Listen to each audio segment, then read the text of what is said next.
Start है 18.3 question number 5।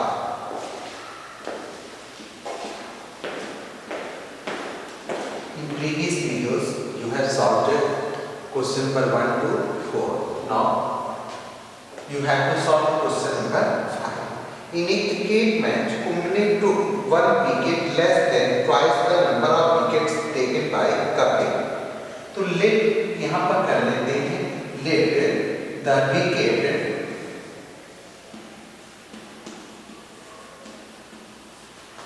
taken by Kapil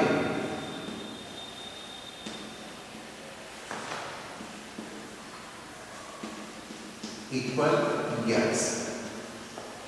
तो कुंबले ने कितना दिया, सेम वही से लिखेंगे, the wicket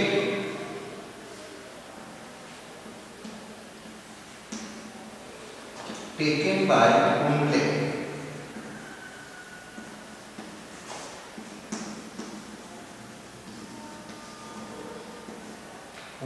is equal to कितना है, ट्वाइस से वन कम, तो 2x minus 1 less, 2x minus 1। करें if the product of the wickets taken by 2 is 15, इन दोनों का प्रोडक्ट जो है, जो विकेट जो है कपिल और जो कुंबले ने लिया उसका कितना है, 15 है। तो according to question product means multiply x 2x minus 1 equal है 50। दोनों का प्रोडक्ट मींस मल्टीप्लाई, ये हो गया आपका क्या है, कपिल के द्वारा, और ये हो गया विकेट्स टेकन बाय कुंबले। तो दोनों का प्रोडक्ट हो जाएगा, product of the two numbers is equal to 50। It means x in a bracket 2x minus 1 is equal to 50। So multiply the break the brackets, x multiplied by 2x, you will get 2x square minus x equal 50, और 2x square minus x minus 15 is equal to 0। अब इस equation को solve करना है, तो देख रहे हो x स्क्वायर के पहले कहीं यहाँ पर 2 दिया हुआ, तो 2 जो है यहाँ पर क्या दिया होता है, अगर कोई भी जो है कोएफिशिएंट x स्क्वायर के पहले देता है तो इसको हम 15 से मल्टीप्लाई करते हैं, 15 2 जा 30। अब 30 का ऐसा फैक्टर करेंगे कि मल्टीप्लाई करें तो 30 आए और वही नंबर ऐड करें तो 1 आए, हो जाएगा आपका 6 5 सा 6 minus 5 हो जाएगा 1। You can write 2x square minus 6 minus 5 x minus 15 is equal to 0। Then 2x square minus 6x minus minus हो जाएगा plus 5x minus 15 is equal to 0। तो यहाँ पर 2 3 या 6, 2x कॉमन हो गया, ये हो गया x minus 2 3 या 6 प्लस 5 कॉमन लिए x minus 5 3 या 15 is equal to 0। यानी एक ब्रैकेट में आ गया आपका कि x minus 3 और दूसरे ब्रैकेट में होगा 2x plus 5 is equal to 0। अब यहाँ if अब इसको सॉल्व करोगे कि x minus 3 is equal to 0, तो x is equal to 3। Second वाले में क्या है, 2x plus 5 है, यहाँ पे लिखिए 2x plus 5 is equal to 0, तो x is equal to क्या होगा, minus 5/2। ये क्या होगा, नॉट एप्लीकेबल होगा, क्योंकि कोई भी विकेट जो है लिया जाता है वह निगेटिव नहीं हो सकता, ठीक है, तो इसको लिख देंगे नॉट एप्लीकेबल, ठीक है। तो x की वैल्यू क्या होगी 3, यानी x किसको माने हैं, विकेट टेकन बाय कपिल, तो ये हो जाएगा हेंस या since the wicket taken y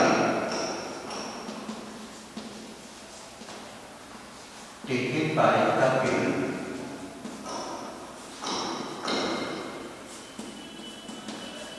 equal होगा 3 एंड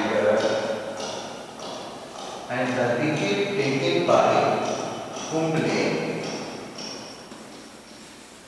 इज इक्वल टू होगा 2x है तो 2 into 3 minus 1 यानी 6 minus 1 equal 5 वीकेंड्स। ठीक है, ये हो गया 3 वीकेंड्स। और क्वेश्चन में तो दिया हुआ है कि दोनों का प्रोडक्ट जो है 15 होगा, तो देखिए 5 से 15 प्रोडक्ट भी आ गया। It means your question is right. Understood? तो दिस क्वेश्चन जो है you have to do in your notebook.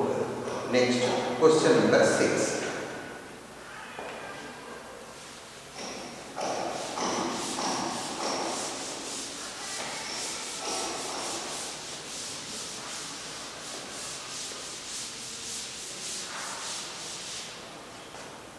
In question number 6,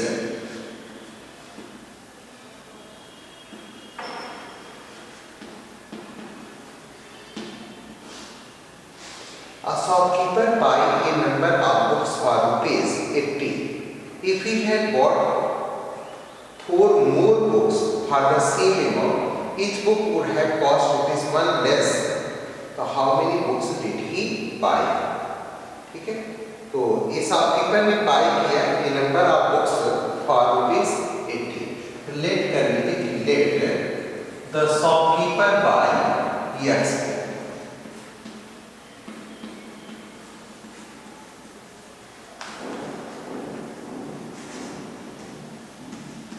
X books. तो X बुक्स हो गया, तो कितने में खरीदा ये 80 रुपीज में। If he had bought 4 more books, अगर वह है ना तो इसका कॉस्ट हो जाता, cost of X book X book is equal to हो जाएगा 80 रुपीज। ठीक, फिर कहता है कि if he had bought 4 more books, अगर अकॉर्डिंग टू क्वेश्चन क्या है, अगर वह X प्लस 4 बुक्स खरीदता ना फॉर द सेम अमाउंट, उसी रुपए में, तो ये भी हो जाता आपका कि कॉस्ट ऑफ X प्लस 4 ये इक्वल भी होता 80 रुपीज के। ठीक है, तो कहते each book would have cost two rupees 1 less, तो इसका कॉस्ट जो है ना, ईच बुक का, एक बुक का कॉस्ट जो है क्या हो जाता 1 लेस हो जाता। तो कॉस्ट ऑफ X बुक है तो 1 बुक का कॉस्ट कितना हो जाएगा, 1 बुक का कॉस्ट हो जाएगा 80 बाई X। तो यहाँ पर X प्लस 4 हो गया, यानी 4 बुक्स और ज्यादा खरीदता है तो ईच बुक कॉस्ट जो है क्या होता है 1 रुपीज लेस हो जाता है, यानी 80 बाई X माइनस 1। ठीक है, तो कहता है how many books did he buy, वो पूछ रहा है कितनी बुक्स वह खरीदा। तो इसको हम सॉल्व करेंगे, है ना। तो आप देख रहे हो इसका इसमें भी मल्टीप्लाई होगा, इसका इसमें भी मल्टीप्लाई होगा, तो ये क्या हो जाएगा x plus 4 is equal to, ये कितना हो जाएगा, ऐसे क्रॉस मल्टीप्लाई किए तो हो जाएगा 80 माइनस 1।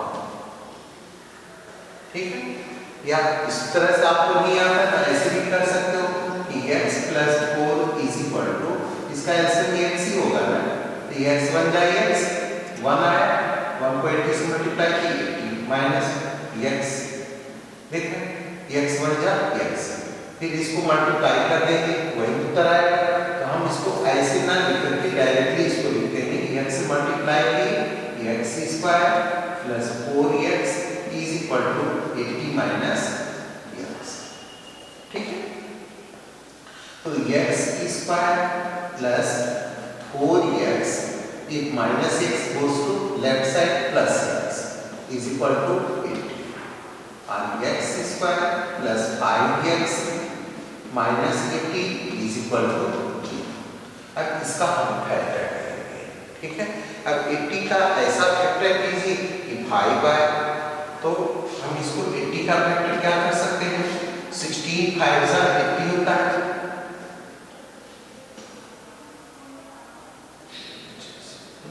16 5 से 80, लेकिन 16 5 का 5 नहीं आएगा, तो ऐसा हमको फैक्टर लेना 10 8 से 80 भी होता है, तो बीच में कितना होना चाहिए, 5 नहीं आ रहा है,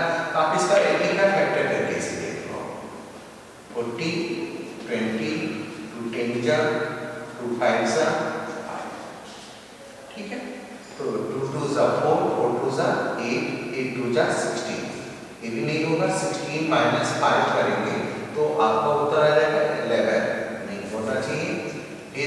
2 जा 4, 2 जा 8 और 10 करते हैं तो भी 5 नहीं आएगा।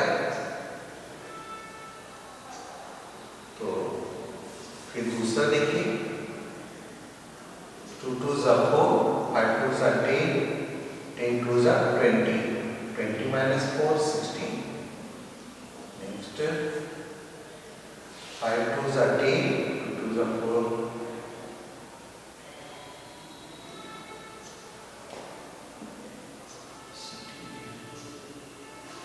क्वेश्चन क्या था कुछ A shopkeeper buying a number of books for ₹80, ठीक है। तो if he had bought 4 more books for the same amount, each book would have cost ₹1 less.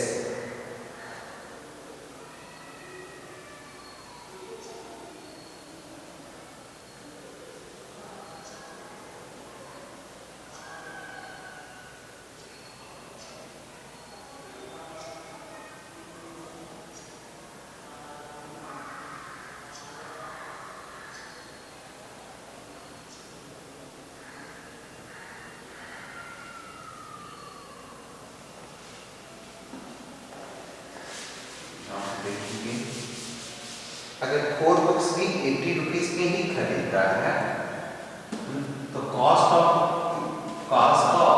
1 book is equal to होगा 80 बाई x प्लस 4, ठीक है। तो कह रहे it cost him ₹1 less, इसका कॉस्ट जो होगा वन बुक का 1 लेस होगा। तो दोनों का हम सम्स करेंगे तो क्रॉस मल्टीप्लाई करेंगे, 3 जाएगा x 1 according to question.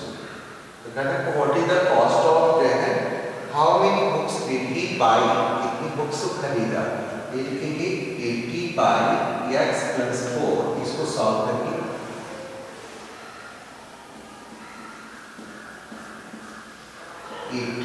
Minus bracket में a बाई 1 बनता तो x प्लस 4 से 1 में मल्टीप्लाई की x plus 4 is equal to 0। तो 80 minus x minus 4 is equal to 0, यानी minus x minus 4 is equal to minus 80। Minus common ले लेंगे तो x plus 4 is equal to 80।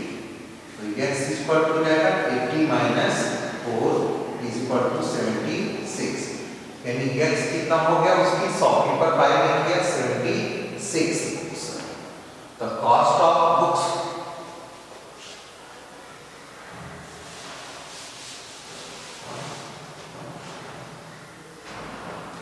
Of books हो जाएगा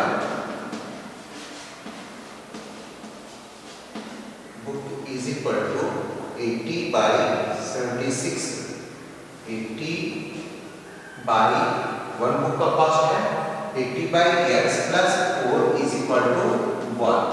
अब पुट करेंगे वैल्यू x की 76, 80 by 76 plus 4 is equal to 1, यानी 76 प्लस 4 हो जाएगा 80, यानी 80 बाई 80 इज इक्वल टू 1, यानी 1 बाई 1 इज इक्वल टू 1, यानी cost of 1 book is equal to ₹1, ठीक है।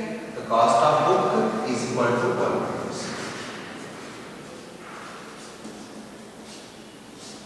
₹1, ठीक है। ऐसे करना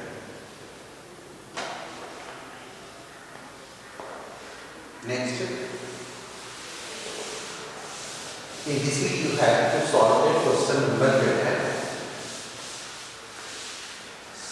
5 and 6 in your notebook.